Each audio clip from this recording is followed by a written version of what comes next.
नमस्कार। आजको भिडियोमा हामी एउटा पोडकास्टमा मैले सुनेको प्रसङ्गको बारेमा कुराकानी गर्छौँ। पोडकास्ट अर्थात् कुराकानीमा अब पोडकास्टलाई अङ्ग्रेजी नै भन्नुपर्ने बाध्यता छ। जसरी भिडियोलाई चलचित्रलाई हामी भिडियो भनेर जान्ने गर्छौँ, त्यसरी नै म हुन त भिडियो श्रृङ्खलाहरूमा नेपालीमा मात्रै बोल्ने प्रयत्न गरिरहेको छु भनेर तपाईँलाई बारम्बार भनिरहेको हुन्छु।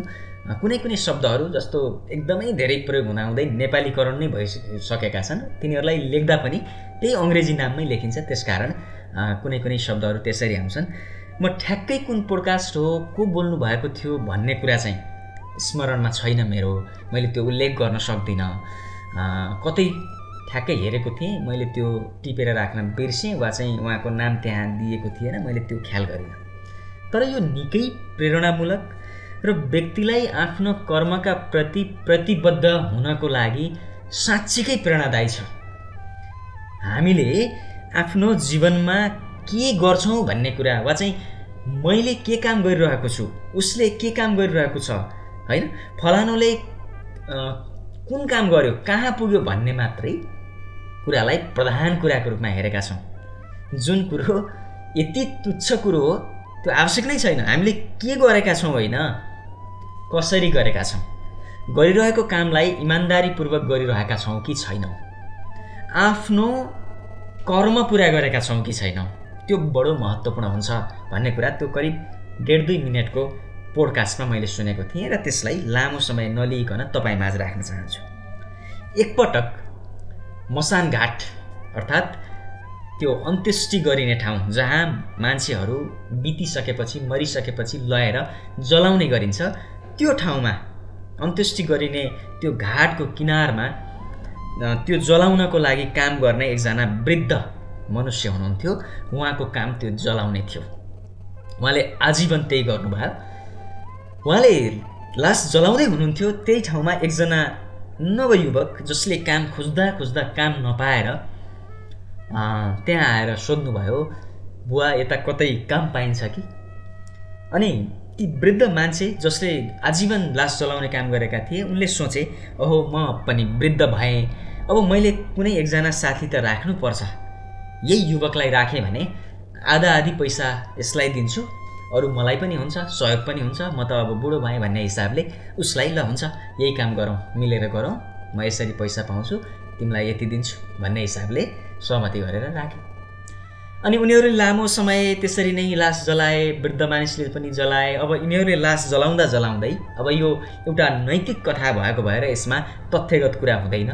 जब चाहिँ उनीहरूले जलाएका मान्छेहरू हजारौँ लाखौँ मान्छे जलाए, उनीहरूले मसानघाटमा दैनिक रूपमा थुप्रो मान्छे जलाउँदा जलाउँदै आफ्नो जीवनभरमा त हजारौँ मान्छे जलाए, लाखौँ मान्छे जलाए।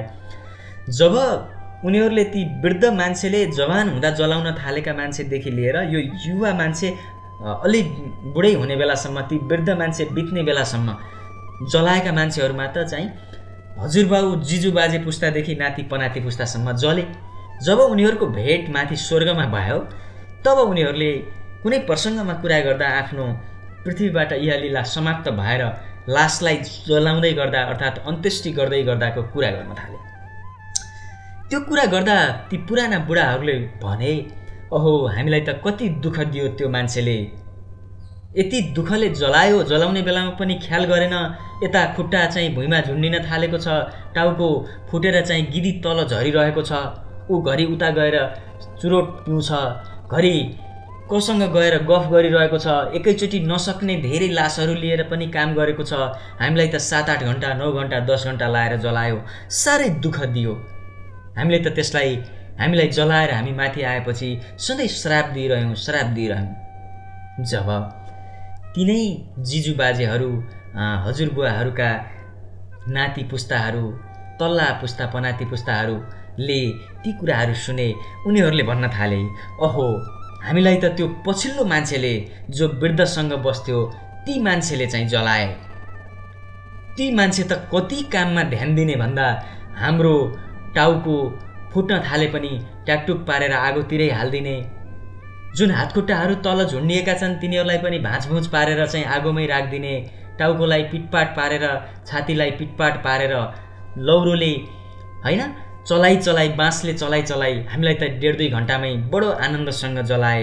अनि हामी त माथि आएदेखि उनलाई चाहिँ 8-10 घन्टा समय थप्दिन भनेर हामी त प्रत्येकले भनेका छौँ भनेर त्यहाँका सबै 100 मान्छेले सुनाए। त्यस्तो गर्दा गर्दै उनको यति धेरै आयु बढ्यो कि उनलाई त मर्ने मितिमा मार्न पनि मिलेन, लैजान पनि मिलेन। अर्थात् संहारकर्ताले जब संहार गर्नुपर्ने भयो त्यो पनि गर्न मिलेन र उहाँहरूले एउटा निर्णय गर्नुभयो, अब यसलाई जिउँदै स्वर्गमा ल्याउनु पर्यो। जिउँदै स्वर्गमा ल्याउने निर्णय गरिसकेपछि जब चाहिँ भगवानका दूतहरू उनलाई जिउँदै स्वर्गमा लैजानु पर्यो, तपाईँलाई यस्तो सल्लाह भयो भनेर लिन आए, त्यो बेलामा उसले भने, ए हजुर, मैले त के कर्म गर्न सकेर, मैले त बाँचेकाहरूलाई कुनै गुण पनि लगाउन सकिनँ, मरेर लास भएर आउनेहरूलाई पनि चितामा राखेर छिटो जलाउनका लागि, आफ्नो धेरै काम गर्नका लागि, घरि लट्ठीले हान्ने, घरि हातखुट्टा भाँचभुँच पार्ने, घरि टाउको फुटाइदिने, घरि तल झरेको गिदीलाई कुनै कुराले उठाएर चाहिँ माथि राखिदिने, यस्तो चाहिँ विडम्बनापूर्ण व्यवहार गरे, मलाई कसरी स्वर्गको स्थान प्राप्त हुन सक्छ भनेर जब उनले भने, तब चाहिँ दूतहरूले भने, काम के गर्यौ ठुलो कुरा होइन, कसरी गर्यौ ठुलो कुरा हो। तिम्रो काम थियो मान्छेलाई जलाउनु, तिमीले जति सक्दो छिटो काममा दत्त चित्त भयौ, यताउति कतै ध्यान दिएनौ। तिम्रो काम थियो, तिम्रो चाहिँ ध्यान कहाँ थियो, त्यो काम जति सक्दो छिटो होस् र तिनका जति पनि क्रियापुत्रीदेखि मलामीहरू आएका छन् उनीहरू छिटै जाउन्, त्यो तिम्रो ध्यान थियो। तिमीले आजीवन त्यो इमान, त्यो ध्यान, त्यो इमान्दारितापूर्वक गरेको कामका कारणले गर्दा तिमीलाई यो स्थान प्राप्त भएको हो। त्यसकारण काम के गर्यो होइन, कसरी गर्यो भन्ने कुराको मूल्याङ्कन हुन्छ। मैले पोडकास्टमा सुनेको यो कुरा हामी सबैका लागि बडो चाहिँ उपयोगी हुन्छ जस्तो लाग्यो। खास गरी पछिल्लो समय हामी नैतिक शिक्षा पढ्दैनौँ, हामी धेरै भौतिकी भएका छौँ। हाम्रा कामहरू शारीरिक मेहनतभन्दा अर्थात् शरीरले गर्ने मेहनतभन्दा दिमागले गर्ने भएका छन्। हामी भौतिकताको प्राप्ति अर्थात् आर्थिक उन्नतिको दौडमा यसरी दौडेका छौँ, हामीलाई हाम्रो कर्म नै थाहा छैन।